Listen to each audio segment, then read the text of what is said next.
Hello friends, আশা করি সবাই খুব ভালো আছো। আরেকটি নতুন ভিডিওতে তোমাদের স্বাগত জানাই। তোমাদের ক্যালকাটা ইউনিভার্সিটির ফার্স্ট সেমিস্টারের এক্সাম শেষ হয়ে গেছে।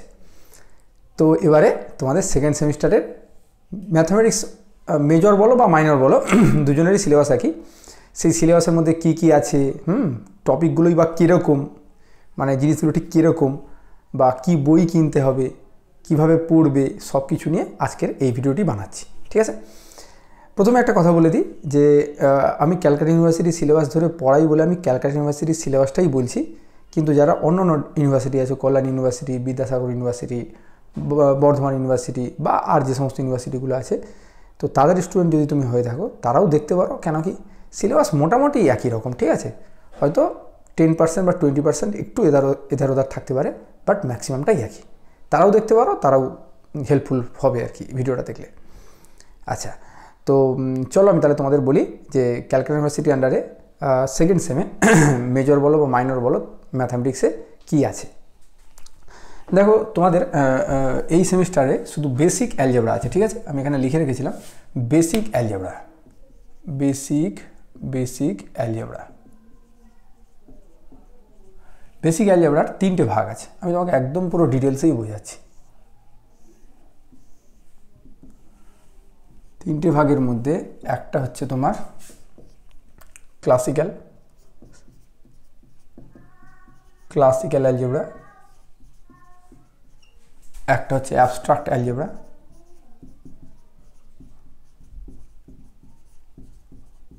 আরেকটা হচ্ছে লিনিয়ার অ্যালজেব্রা। ঠিক আছে, লিনিয়ার অ্যালজেব্রা, ঠিক আছে, আশা করি বোঝা গেল। তার মানে তোমাদের ফার্স্ট সেমের সাথে যদি কম্পেয়ার করে বলি, তাহলে ফার্স্ট সেমে তোমাদের কী ছিল? প্রথমে ছিল ক্যালকুলাস, তারপরে ছিল জিওমেট্রি, তারপরে ছিল ভেক্টর। ব্যাপারটা এরকমই, ক্যালকুলাসের পরিবর্তে মনে করো এটা এসছে, জিওমেট্রির পরিবর্তে মোটামুটি এটা এসছে, আর ভেক্টরের পরিবর্তে এটা এসছে। তবে একটু পার্থক্য আছে, তোমাদের ওইখানটার মার্কস ডিস্ট্রিবিউশনটা মানে 75-এর মধ্যে এরকম ছিল। তোমার ক্যালকুলাসে ছিল 20, এটাই ছিল 35, আর এটাই ছিল তোমার কত 20, 40 আর 35 হচ্ছে 75, এই ছিল। এখানটায় ব্যাপারটা ওরকম না। এখানটায় ব্যাপারটা কি? এখানটায় ব্যাপারটা হচ্ছে প্রত্যেকটাই সেম 25, 25, 25। আমি সেই জন্য মার্কসটা এখানটা লিখে রাখছি 25, এখানেও 25, আর এখানে হচ্ছে 25। ঠিক আছে, আমি মার্কসগুলো লিখে রাখলাম। ঠিক আছে, আচ্ছা, এবার এই জিনিসগুলোর মধ্যে কি কি আছে মানে এটা তো বইয়ের নাম ক্লাসিক্যাল অ্যালজেব্রা। আচ্ছা, কি বই কিনতে হবে এটা একটু বলে দিই। আচ্ছা দেখো, তোমাদের হচ্ছে এই সেমিস্টারে মোট 2টো বই কিনতে হবে। তবে 2টো বই মানে শুধু যে 2টো বই এই সেমিস্টারেই লাগবে, এর পরের যে ওই বইগুলো আর লাগবে না এরকম কিন্তু নয়। এই যে বইটা কিনবে, এই বইটা কিন্তু আরও অনেকগুলো সেমিস্টার তোমাদের লেগে যাবে, বিশেষ করে যারা হচ্ছে মেজরের স্টুডেন্ট। ঠিক আছে, তাহলে বইগুলোর নামটা একটু বলে দিই। দেখো, ক্লাসিক্যাল অ্যালজেব্রা, এই ক্লাসিক্যাল অ্যালজেব্রার জন্য তুমি কী কিনবে? ক্লাসিক্যাল অ্যালজেব্রার জন্য হচ্ছে বই হচ্ছে এস.কে. মাপা। ঠিক আছে, মাপা, এই মাপা স্যারের বইটা কিনবে, এটা খুব ভালো বই, হ্যাঁ, এবং এনাফ, একদম যথেষ্ট ভালো। তাই ক্লাসিক্যাল অ্যালজেব্রার জন্য কোন স্যারের বই কিনবে? না, এস.কে. মাপা স্যারের বই কিনবে। ঠিক আছে, আর অ্যাবস্ট্রাক্ট অ্যালজেব্রা, লিনিয়ার অ্যালজেব্রার জন্য দুটোর জন্য আলাদা নয়, দুটোর জন্য একটাই বই, সেটাও ওই মাপা স্যারেরই বই। তার মানে ব্যাপারটা এরকম দাঁড়ালো যে অ্যাবস্ট্রাক্ট অ্যালজেব্রা আর লিনিয়ার অ্যালজেব্রা এই দুটোই একটা বইয়ের মধ্যেই আছে, এবং বইটার অথারের নাম হচ্ছে এস.কে. মাপা। ঠিক আছে, বুক শপে গিয়ে বা যেখানে কিনতে চাও সেখানে গিয়ে বলবে যে এস.কে. মাপা স্যারের অ্যাবস্ট্রাক্ট লিনিয়ার যে বইটাই আছে সেটা, আর এটা হচ্ছে ক্লাসিক্যাল অ্যালজেব্রা। যদি এই দুটো একসাথে বলতে চাও তাহলে বলবে যে ওটাকে বলে মডার্ন অ্যালজেব্রা। ওই মডার্ন অ্যালজেব্রা মানে তার মধ্যে হচ্ছে অ্যাবস্ট্রাক্ট আর হচ্ছে লিনিয়ার একসাথে ঢোকানো আছে। ঠিক আছে, তাহলে এখানে লিখে রাখছি মডার্ন অ্যালজেব্রা। ঠিক আছে, বাই এস.কে. মাপা স্যারের বই। ঠিক আছে, এই মডার্ন অ্যালজেব্রা মানে তার মধ্যে অ্যাবস্ট্রাক্ট আর লিনিয়ার একসাথে পাঞ্চ করা আছে। ঠিক আছে, আর ক্লাসিক্যাল অ্যালজেব্রার জন্য এই মাপা স্যারের বই, মোট 2টো বই। ঠিক আছে, আচ্ছা, ঠিক আছে, আর মার্কসগুলো তো বলে দিলাম, বাস। এইবার তাহলে এর মধ্যে কী টপিক আছে সেইটা একটু বলে দিই। দেখো, ক্লাসিক্যাল অ্যালজেব্রার মধ্যে তোমার প্রথমে আছে কি না ইনইকুয়ালিটিস। ঠিক আছে, জিনিসটা কীরকম সেটাও বলবো, একটু ওয়েট করো, আমি সব বলে দিচ্ছি। ইনইকুয়ালিটিস 2-এ কী আছে? 2 আছে কমপ্লেক্স নাম্বার, কমপ্লেক্স নাম্বারস। তিনে কি আছে না theory of equation. Theory of ইকুয়েশনটা একটা শর্টকাটে লিখছি ইকুয়েশন, ঠিক আছে। আচ্ছা, এবার অ্যাবস্ট্রাক্ট অ্যালজেব্রার মধ্যে কি আছে? অ্যাবস্ট্রাক্ট অ্যালজেব্রার মধ্যে রিলেশন আছে। দুয়ে কি আছে? ফাংশন বা ম্যাপিং বলতে পারো এটাকে, ম্যাপিং। আর তিনে কি আছে? তিনে আছে ইন্টিজার্স। লিনিয়ার অ্যালজেব্রায় কি আছে? লিনিয়ার অ্যালজেব্রা আছে র্যাঙ্ক অফ এ ম্যাট্রিক্স। দুয়ে কি আছে? দুই আছে সিস্টেম অফ লিনিয়ার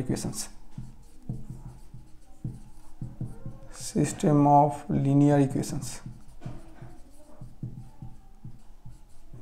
আর তিনে কিছুটা মানে ভেক্টর স্পেসের কিছুটা অংশ তোমাদের আছে।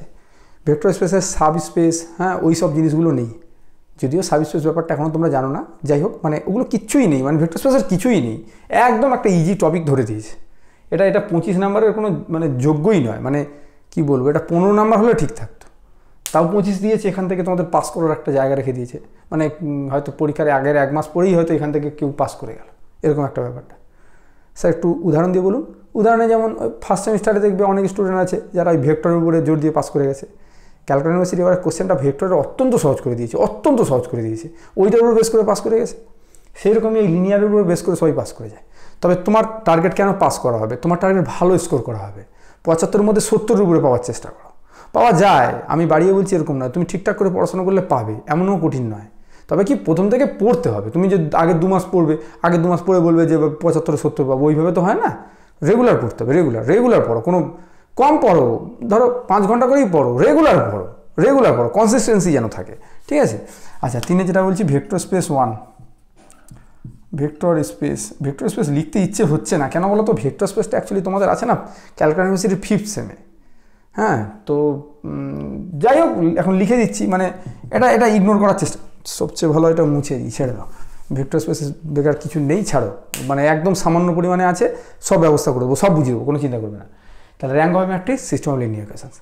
এবারে এই টপিকগুলোর স্বাদ কেমন সেটা একটু তোমাকে বলি, খুব মজা পাবে।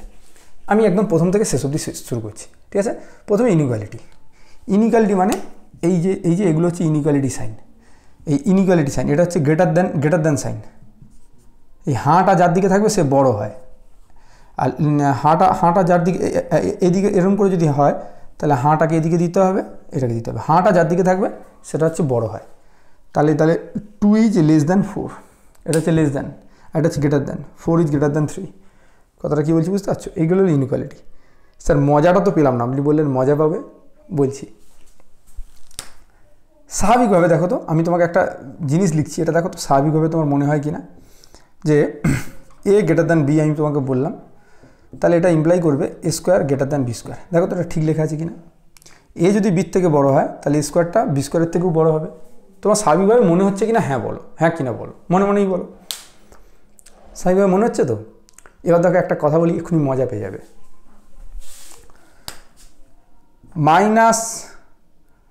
-2 কার থেকে বড় না -4-এর থেকে বড়? -2 -4-এর থেকে বড়, হ্যাঁ কিনা বলবে। -2 -4-এর থেকে বড়, এটা ছোটোবেলা থেকে শিখে আসছো কিন্তু, ঠিক আছে। তাহলে এর মান ধরেছি -2, বির মান ধরেছি -4, ঠিক আছে। এবার চলো তো স্কোয়ার করে দেখি। এ স্কোয়ার মানে এর বর্গ হয়ে গেছে, তাহলে -2 এর বর্গ কত? -2 এর বর্গ হচ্ছে 4, গ্রেটার দ্যান বি স্কোয়ার মানে বি এর বর্গ, তাহলে -4-এর বর্গ কত? 16। দেখো তো এইটা ঠিক আছে? 4 গ্রেটার দ্যান 16 এটা আদবে হয়? কখনো হয় না। তাহলে এ গ্রেটার দ্যান বি, এটা কিন্তু A square greater than B স্কোয়ারকে অলওয়েজ ইমপ্লাই করবে না, কিছু ক্ষেত্রে করবে।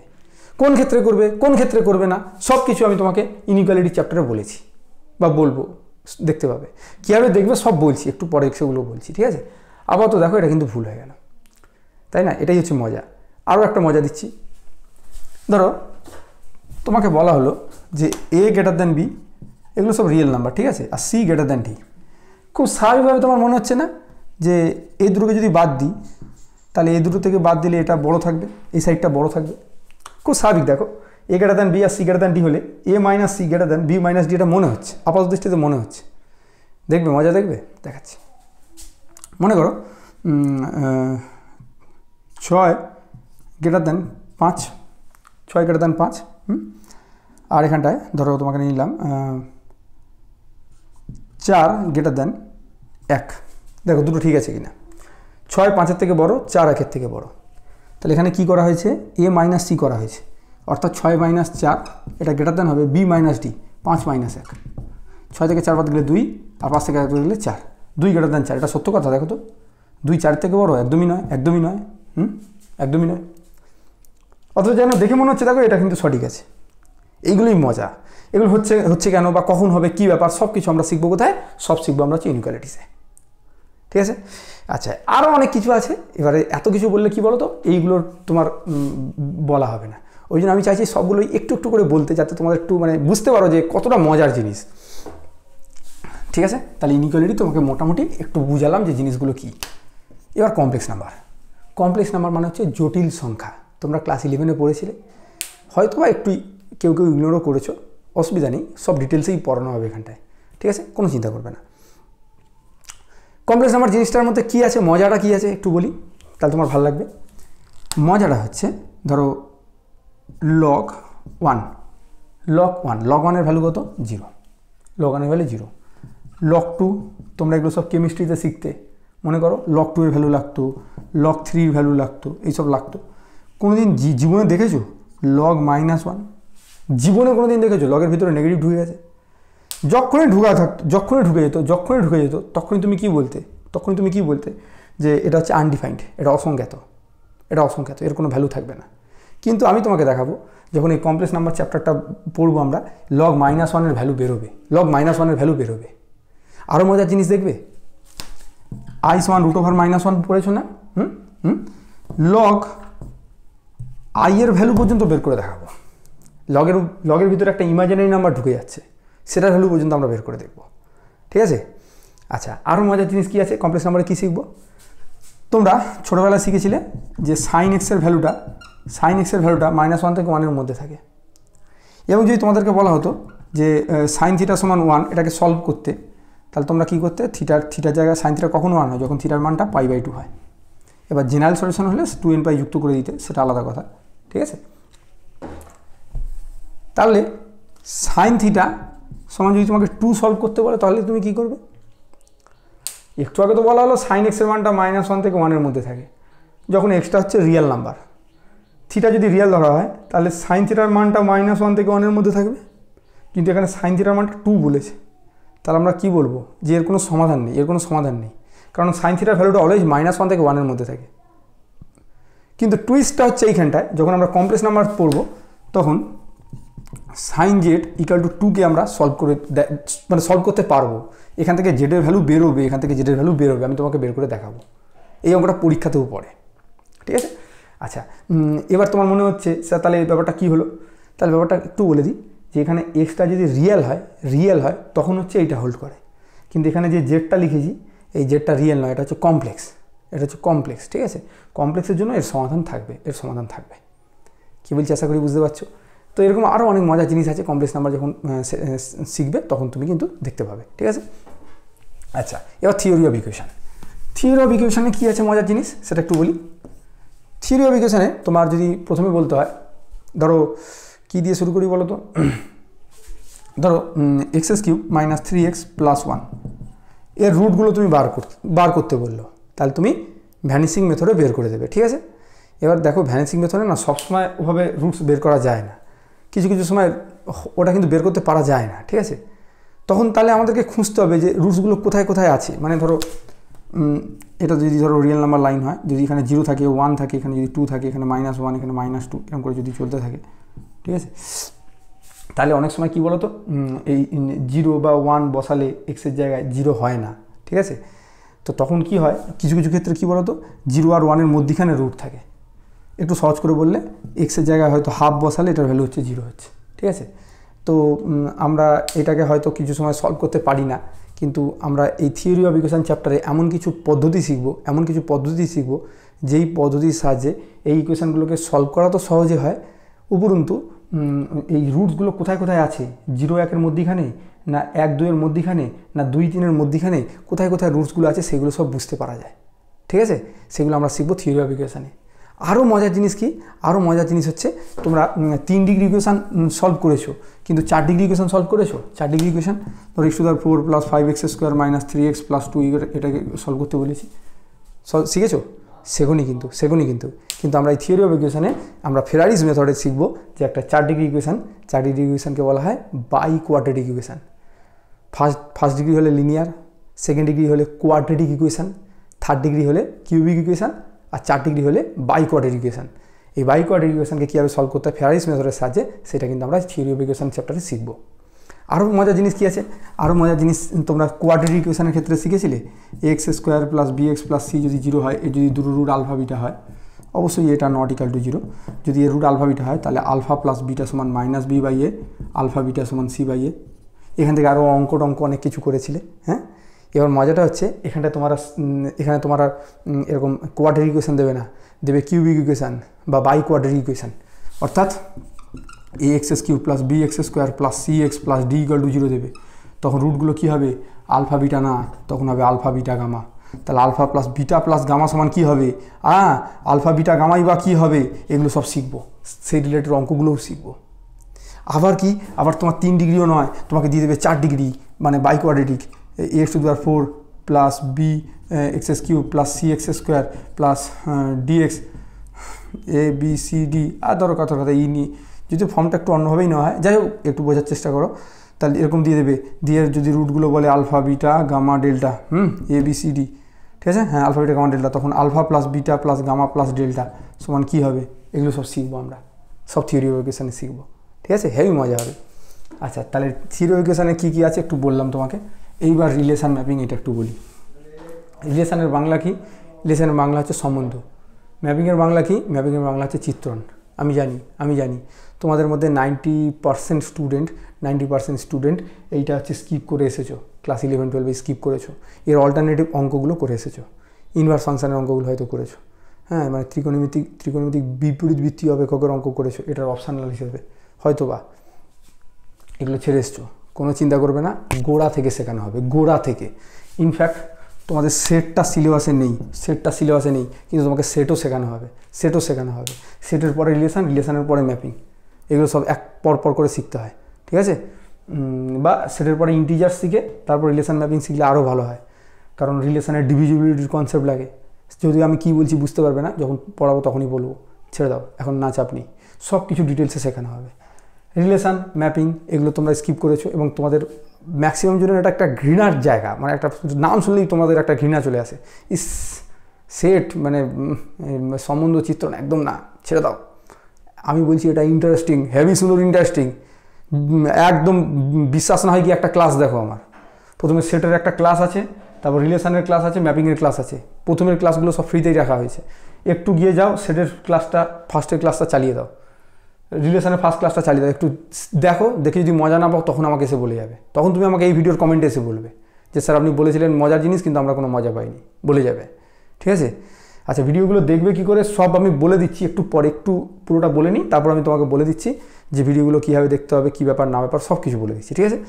আচ্ছা, সেট রিলেশান ম্যাপিং এর সম্পর্কে ওগুলো সব পরেই বলবো, এই সময় তোমাকে নাই বলি।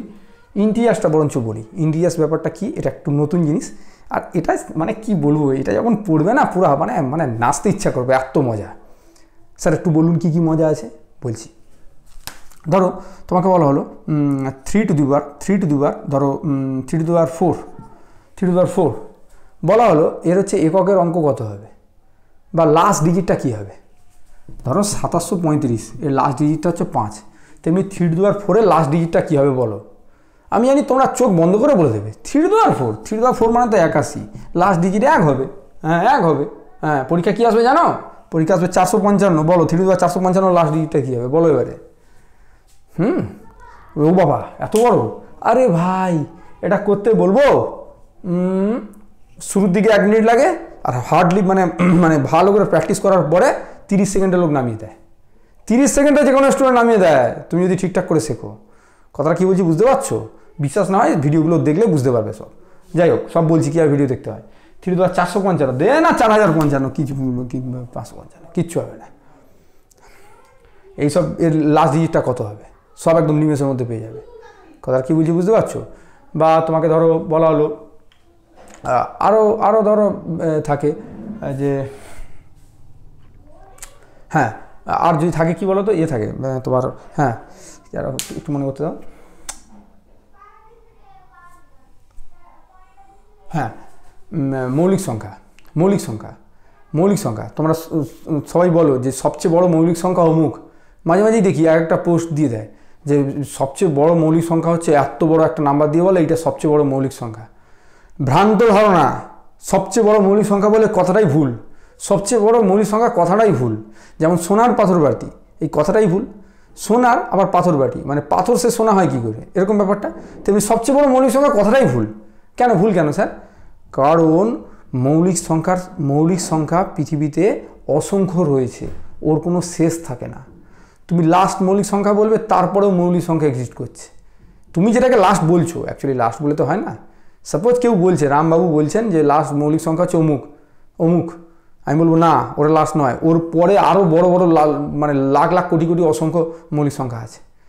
স্যার প্রুফ পড়ানো হবে, কোনো চিন্তা করবে না, ইন্ডিয়ার চ্যাপ্টার পড়ানো হবে, প্রমাণ পড়ানো হবে। আবার আরও একটা মজার জিনিস এক্ষুনি বলে দেবো, এক্ষুনি শিখিয়ে দেবো। ধরো তোমাকে বলা হলো 71 নাম্বারটা মৌলিক কিনা চেক করো। তোমরা কি করো 2, 3, 4, 5, 6, 7 দিয়ে ভাগ করতে বসে যাও। কত মানে ফালতু খাটো জানো? অ্যাকচুয়ালি একটা সংখ্যাকে মৌলিক সংখ্যা কিনা যাচাই করার জন্য বেশি নাম্বার দিয়ে ভাগ করা লাগে না। 71কে ভাগ করার জন্য, মানে 71 মৌলিক সংখ্যা কিনা যাচাই করার জন্য তো ওই 4টে বা 5টা দিলেই যথেষ্ট। স্যার কোন সংখ্যাগুলো দিয়ে চেক করলেই যথেষ্ট বলুন, একটু বলে দিচ্ছি। রুট 71টাকে রাফলি বের করো। রুট 71 কত? রুট 71 রাফলি কত? 28 64 আর 9 9 81, তার মানে 8 পয়েন্ট সামথিং কিছু একটা হবে, 8 পয়েন্ট সামথিং। তাহলে 8 অবধি যে কটা প্রাইম নাম্বার আছে, 8 অবধি কে প্রাইম নাম্বার?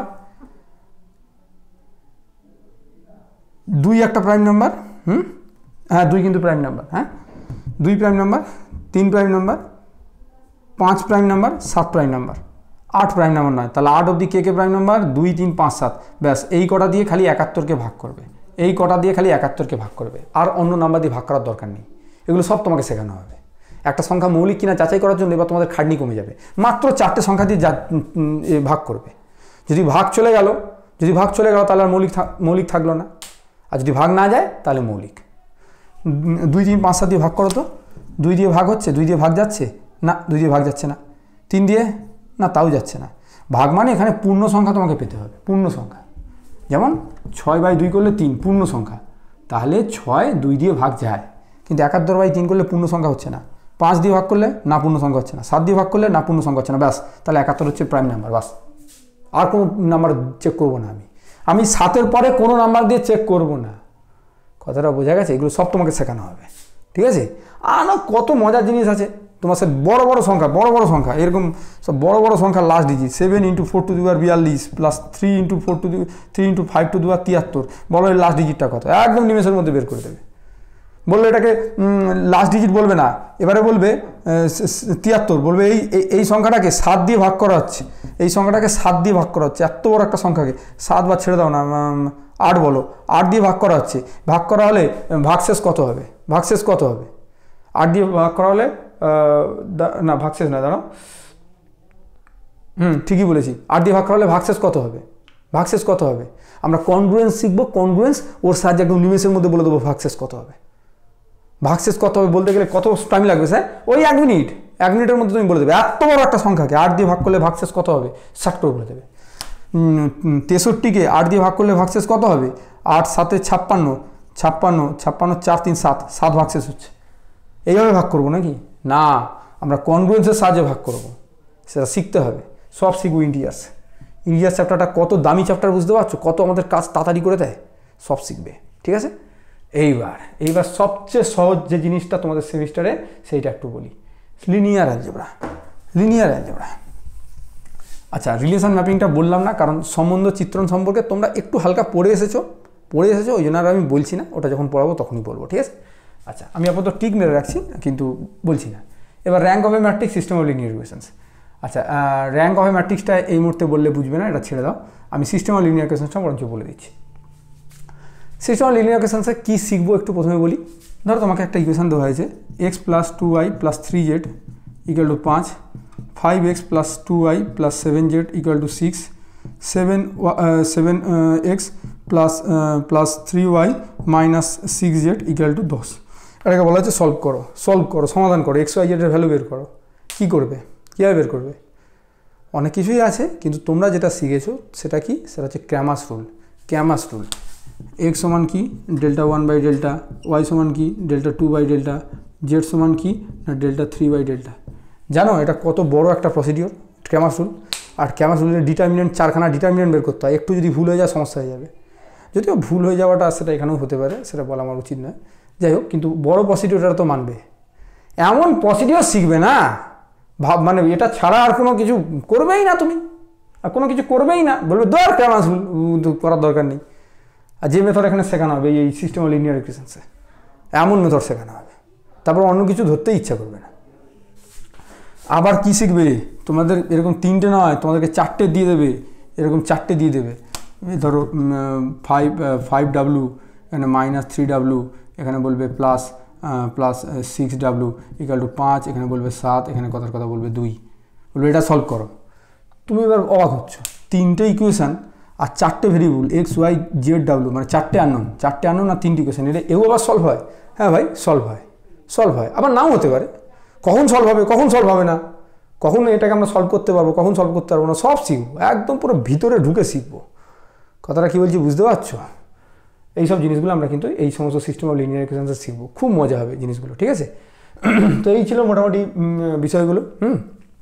এবার একটু বলে দিই যে একটু আগে বলছিলাম যে ভিডিও পেয়ে যাবে, সেগুলো একটু ব্যাপারগুলো বলে দিই, ঠিক আছে? দেখো তোমরা যদি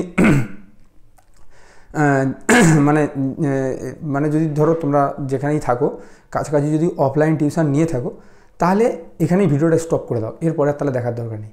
অফলাইন টিউশন পড়া কিন্তু সত্যি মানে ওর থেকে এফেক্টিভ কিছু হয় না। তুমি কোথাও গিয়ে সামনে স্যারের কাছে বসে পড়ছো, এর থেকে ভালো কিছু হতে পারে না। এটা সবচেয়ে ভালো উপায়, ঠিক আছে? দেখো তুমি যদি আমার ভিডিও দেখো তাহলে আমার প্রফিট আছে, কিন্তু তাও সত্যি কথা বলে দেওয়াটা ভালো, ঠিক আছে? তোমার কাছাকাছি যদি অফলাইন টিউশন পাও, তুমি মাস্ট অফলাইন টিউশন নেবে। অফলাইন টিউশনের উপরে কিছু হয় না, ওটা সবচেয়ে ভালো। শেখার জন্য সবচেয়ে ভালো হচ্ছে অফলাইন টিউশন। সবসময় চেষ্টা করবে অফলাইন গিয়ে স্যারের সামনে বসে স্যারের সাথে ডিসকাস করার, এর থেকে ভালো কিছু হয় না, ঠিক আছে? আর যারা অফলাইন টিউশন পড়ো না, তারা যদি আমার ভিডিওগুলো প্রিভিয়াসে দেখে থাকো, যদি পছন্দ করো, যদি আমার পড়ানো ভালো লাগে, তাহলেই শোনো, নাহলে ভাই স্টপ করে দাও আর দেখো না, ঠিক আছে? তাহলে যারা দেখছো তাদেরকে বলি যে তোমাদের এই পুরো সিলেবাসটা আমার কিন্তু পুরো কমপ্লিট করা আছে, পুরোটাই কমপ্লিট করা আছে, একটার পর একটা পুরো সাজানো আছে। কোন বই থেকে সাজানো আছে স্যার? না, মাপা স্যারের বই থেকে। ওই যে এসকে মাপা বই কিনতে বললাম, classical algebra, abstract algebra, linear algebra কিনতে বললাম, ওই বই থেকে করা আছে। স্যার কনসেপ্ট বোঝাবেন বই থেকে মানে দেখো, আমি তো কনসেপ্ট প্রথমে বুঝিয়ে দিলাম, ঠিক আছে? এবারে অঙ্কগুলো ওই বইয়ের এক্সারসাইজ থেকে করব, সেইগুলো আমি বলছি। হঠাৎ করে আমি বললাম এই দেখো 6 নম্বর অঙ্কটা করছি, যদিও আমি অঙ্কটা তুলে দেবো, তোমার চিন্তা করার কিছু নেই, তবু মানে বই থাকলে ভালো হয়, ঠিক আছে? আমি ওই বই ধরেই পড়াই, ঠিক আছে? ওই বই ধরেই পড়াই, ওইটা স্ট্যান্ডার্ড বই, ওই বই ছাড়া কিনবে না, বারবার বলছি। অনেক বই আছে, কিন্তু এসকে মাপা স্যারের মতো অত স্ট্যান্ডার্ড বই নেই, তুমি ওই বইটাই কিনবে, ঠিক আছে? এবার কীভাবে দেখবে ভিডিওগুলো সেটা একটু বলে দিই। তুমি হচ্ছে আমার নাম তো জানো, আমার নাম হচ্ছে সুজন ভাকাত, ঠিক আছে? সুজন ভাকাত। আর আমার চ্যানেলের নাম হচ্ছে হায়ার ম্যাথামেটিক্স, সুজন ভকত হায়ার ম্যাথামেটিক্স। এত বড় নাম লিখতে হবে না, তুমি খালি আমার নামটা লিখে সার্চ করবে, সুজন ভকত, এইটুকু লিখে ইউটিউবে সার্চ করবে। সার্চ করলে আমার চ্যানেল পুরো পেয়ে যাবে। ব্যাস, চ্যানেলের উপরে ক্লিক করবে, ক্লিক করলে দেখবে এরকম হোম, তারপর ভিডিওজ, এরকম 4টে কলাম থাকে, হোম, ভিডিওজ, তারপর প্লেলিস্ট বলে একটা অপশান আছে, প্লেলিস্ট, তারপর একটা পোস্ট বলে একটা অপশান থাকে। তুমি এই প্লেলিস্টটায় ক্লিক করবে, কী বললাম বোঝা গেল? আমার চ্যানেলের নাম লিখলে, ক্লিক করলে, তারপর দেখবে এরকম 4টে কলাম থাকবে, হোম, ভিডিওজ, প্লেলিস্ট, পোস্ট। তুমি এই প্লেলিস্টে গিয়ে ক্লিক করে দেবে। প্লেলিস্টে দিয়ে ক্লিক করলে কী লাভ হবে স্যার? না, তুমি যখনই প্লেলিস্টে গিয়ে ক্লিক করবে, এই সমস্ত ফোল্ডারগুলো পেয়ে যাবে। Classical algebra, abstract algebra, linear algebra, হ্যাঁ, এগুলো সব ফোল্ডারগুলো তুমি পেয়ে যাবে, ঠিক আছে? অ্যাবস্ট্রাক্ট অ্যালজেব্রা তোমাদের তো সিলেবাস কভার করা আছে, প্লাস তোমাদের আরও অনেক কিছু এক্সট্রাও অনেক কিছু করা থাকবে, ঠিক আছে? ও নিয়ে চিন্তা করে লাভ নেই, তোমার যতটুকু দরকার তুমি দেখে নেবে, যতটুকু দরকার তুমি দেখবে, ঠিক আছে? কীভাবে সব ভিডিওগুলো দেখতে পাবে সব বলে দিচ্ছি, কোনো চিন্তা করবে না, একটু শুনে নাও। তাহলে প্লেলিস্টটায় গিয়ে যখন সার্চ করবে দেখবে অনেক ফোল্ডার আছে, ভেক্টর আছে, অ্যানালিটিক্যাল জিওমেট্রি আছে, ম্যাথামেটিক্যাল মডেলিং আছে, আরও অনেক কিছু আছে যেগুলো তোমরা এখনও শেখোনি, অনেক উঁচু সেমিস্টারের জিনিস সেগুলো। তোমাদের ওগুলো দরকার নেই, তোমরা এই 3টে ফোল্ডার দেখবে, লিনিয়ার, অ্যাবস্ট্রাক্ট, ক্লাসিক্যাল। আর সবসময় আমার চেষ্টা থাকে যে কম সময়ে কিভাবে ম্যাক্সিমাম কাজটা করে নেওয়া যায়। লিনিয়ার অ্যালজেব্রার মাত্র আমি 3টে ভিডিও রেখেছি, 3টে ভিডিও, ওই 3টে ভিডিওর মধ্যেই পুরোটা ক্যাপচার করে দিয়েছি। তো ভিডিওগুলো দেখলেই বুঝতে পারবে। হ্যাঁ, মানে চেষ্টা করি আমি, কী বলতো, কম সময় বেশি কাজটা করে নেওয়ার, এটা আমার চেষ্টা থাকে সব সময়, ঠিক আছে? ঠিক আছে, তো লিনিয়ার অ্যালজেব্রা 3টে ভিডিও আছে, এবার দেখে নেবে এগুলো কীরকম কীরকম ভিডিও আছে, ঠিক আছে? আর এগুলোও দেখে নেবে। তো প্লেলিস্টে হচ্ছে ক্লাসিক্যাল অ্যালজেব্রা, লিনিয়ার অ্যালজেব্রা আর অ্যাবস্ট্রাক্ট অ্যালজেব্রা, ওই 3টে ফোল্ডার তুমি সার্চ করবে, ঠিক আছে? আচ্ছা, এবার কোন ভিডিওগুলো একদম ফ্রিতে রাখা হয়েছে একটু বলে দিই। ধরো রিলেশান, ম্যাপিং, ইন্টিজার, এগুলোর ফার্স্ট ভিডিওগুলো তুমি ফ্রিতেই দেখতে পাবে। কেন ফ্রিতে, বা দেখেই বা কী করবো স্যার? দেখো, একটা ভিডিও যদি আমি প্রথমে ফ্রিতে না রাখি তাহলে তোমার তো একটা মানে আমার পড়ানো ভাল লাগে কি না, তুমি আমার পড়ানো পছন্দ করবে কি না, সেই জন্য তুমি ওই ফ্রিতে ভিডিওটা দেখো, দেখে যদি তোমার ভালো লাগে তখন নাহলে বাকি ভিডিওগুলো তুমি তোমার দেখার ব্যবস্থা করবে।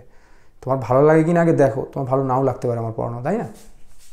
তো যাই হোক, তো এই ভিডিওগুলো ফ্রিতে রাখা হয়েছে, ফার্স্ট ভিডিওগুলো। ইনইকুয়ালিটির ফার্স্ট ভিডিও ফ্রিতে আছে, কমপ্লেক্স নাম্বারের ফার্স্ট ভিডিও ফ্রিতে আছে, থিওরি অফ ইকুয়েশনের ভিডিওটা বলতে পারছি না, মনে হয় নেই, ঠিক আছে? যাই হোক, এইখানটা র্যাঙ্ক অফ ম্যাট্রিক্স, এই ভিডিওটা ফ্রিতে রাখা হয়েছে। মোটামুটি অনেকগুলো ভিডিও ফ্রিতে রাখা হয়েছে, ওইগুলো দেখো। যদি তোমার মনে হয় যে ভালো লাগছে তাহলে সবগুলো ভিডিও দেখার ব্যবস্থা তুমি করবে। আচ্ছা, সবগুলো ভিডিও একদম দেখার ব্যবস্থা কীভাবে করবে না, তুমি যখনই তুমি দেখবে যে ধরো রিলেশানে খুলে ফার্স্ট ভিডিওটা তো ফ্রিতে দেখলে, তারপরে 2 নম্বর ভিডিওটা তখন দেখবে ওখানে না জয়েন করতে বলবে, চ্যানেল হচ্ছে জয়েন করতে বলবে। তো তোমাদের হচ্ছে 2টো বাটন আছে জয়েন করার জন্য, একটা হচ্ছে সিলভার আর একটা হচ্ছে গোল্ড, ঠিক আছে?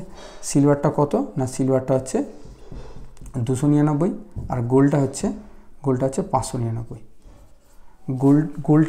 গোল্ডটা হচ্ছে কী বলো তো, একটু উঁচু ক্লাসের জিনিসগুলো, যেগুলো আমার পড়াতে একটু বেশি এফোর্ট লাগে, সেইগুলো হচ্ছে গোল্ডে রাখা হয়েছে। তবে তোমাদের এই জিনিসগুলো খুবই সহজ আছে, এগুলো হচ্ছে সিলভারেই রাখা আছে। তুমি 299 টাকা দিয়ে তুমি চাইলে চ্যানেলটা জয়েন করতে পারো, ঠিক আছে? জয়েন করলে কী হবে না, জয়েন করলে এই সমস্ত ভিডিওগুলো তুমি দেখতে পাবে, সমস্ত ভিডিওগুলো, লিনিয়ার, অ্যাবস্ট্রাক্ট, ক্লাসিক্যাল, এই সমস্ত ভিডিওগুলো তুমি দেখতে পাবে, ঠিক আছে? আচ্ছা, এই হচ্ছে মোটামুটি কনসেপ্ট, মানে যা বলার বললাম। আর কিছু বলতে ভুলে যাচ্ছি কি না, আর তো কিছু মনে পড়ছে না, ঠিক আছে? এগুলোই বলার ছিল। সিলেবাস বলে দিয়েছি, বইয়ের নাম বলে দিয়েছি, সবই তো বলে দিয়েছি। আচ্ছা, আর একটা কথা বলতে ভুলে গেছি, সেটা হচ্ছে তোমাদের যে পরীক্ষার কোশ্চেন হবে, পরীক্ষার কোশ্চেনটা কীরকম হবে। পরীক্ষার কোশ্চেনটা দেখো, এই যে 25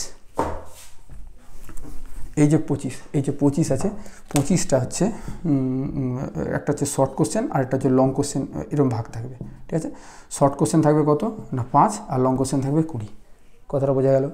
শর্ট কোশ্চেন যে 5 থাকবে এটা কীরকম থাকবে না 2.5 করে 2টো, আর 20টা কীরকম ভাগ থাকবে না 5টা করে 4টে, 5 নাম্বার করে 4টে কোশ্চেন, আর 2.5 নাম্বার করে 2টো কোশ্চেন থাকবে, 20, 5, 25। এটাও সেম, মানে এরকম ভাগ, এটাও সেম এরকমই ভাগ, এটাও সেম সেরকমই ভাগ, সব একই। এবার তোমাদের মেজর আর মাইনরের মধ্যে একটু তফাৎ আছে, মানে মেজর আর এমডিসি মানে মাল্টি ডিসিপ্লিনারি কোর্স যারা নিয়েছো বা মাইনর যারা নিয়েছো একটু ভাগ আছে। সেটা হচ্ছে কী জানো তো, তোমরা যে এই 5 নাম্বার করে 4টে কোশ্চেন করছো, যারা মেজরের স্টুডেন্ট আছো এই 4টে করার জন্য 6টা অপশান পাবে, 6টার মধ্যে 4টে করতে হবে, 6টার মধ্যে 4টে করতে হবে। কিন্তু যারা এমডিসি আছো তারা আরও বেশি অপশান পাবে, তারা 7টার মধ্যে 4টে করবে, তাদেরকে একটু বেশি অপশান দেওয়া হয়েছে, ঠিক আছে? আচ্ছা, এই আড়াইয়ে যারা ম্যাথে মেজর আছো তারা 3টের মধ্যে 2টো করতে হবে, আর যারা এমডিসি আছো বা মাইনর আছো তাদের 3টের মধ্যে তাদের 4টের মধ্যে 2টো করতে হবে, মানে অপশানগুলো একটু বেশি রাখা হয়েছে, এইটাই, ঠিক আছে? এইভাবে হচ্ছে তোমার 3টে আছে। আর একটা কথা বলতে ভুলে গেছি, সেটা হচ্ছে এই যে ইন্টিজারটা তোমাদের অ্যাবস্ট্রাক্ট অ্যালজেব্রা পার্টে আছে। এটা হচ্ছে গ্রুপ এ, জিআর, এটা হচ্ছে গ্রুপ এ। কোশ্চেন পেপার যখন খুলবে দেখবে এখানে গ্রুপ এ লেখা আছে, এখানে হচ্ছে গ্রুপ বি, জিআর অনেক গ্রুপ, হ্যাঁ, আর এটা হচ্ছে গ্রুপ সি। প্রত্যেকটাই হচ্ছে 25 করে, ঠিক আছে? প্রত্যেকটাই হচ্ছে 25 করে, হ্যাঁ। আর এই যে ইন্টিজারটা কোন পার্টে থাকবে না, এই গ্রুপ বিতে থাকবে, মানে অ্যাবস্ট্রাক্ট অ্যালজেব্রা পার্টে থাকবে। কিন্তু এখানে একটা ব্যাপার আছে, তোমাদের মাপা স্যারের বইতে দেখবে এটা অ্যাবস্ট্রাক্ট অ্যালজেব্রা বইটায় নেই, এটা আছে ক্লাসিক্যাল অ্যালজেব্রা বইটায়, তার মানে দাঁড়ালো ইন্টিজার চ্যাপ্টারটা আমরা পাবো ক্লাসিক্যাল অ্যালজেব্রা বইতে, কিন্তু আমাদের পরীক্ষায় কোশ্চেনটা আসবে এই পার্টটায়, অ্যাবস্ট্রাক্ট অ্যালজেব্রা পার্টটায়। কথাটা বোঝা গেল আশা করছি। তাহলে স্যার এই ইন্টিজার চ্যাপ্টারটা আপনি কোন ফোল্ডারে রেখেছেন, অ্যাবস্ট্রাক্টে রেখেছেন না ক্লাসিক্যালে রেখেছেন? তার উত্তর হচ্ছে ইন্টিজার চ্যাপ্টারটা আমি দুটোতেই রেখেছি, অ্যাবস্ট্রাক্টেও রেখেছি, ক্লাসিক্যালেও রেখেছি। কেন রেখেছেন স্যার? কারণ তোমাদের পরীক্ষা এখানে আসবে, আবার এই চ্যাপ্টারটা এই বইটায় আছে, ওই জন্য আমি দুটোতেই রেখে দিয়েছি।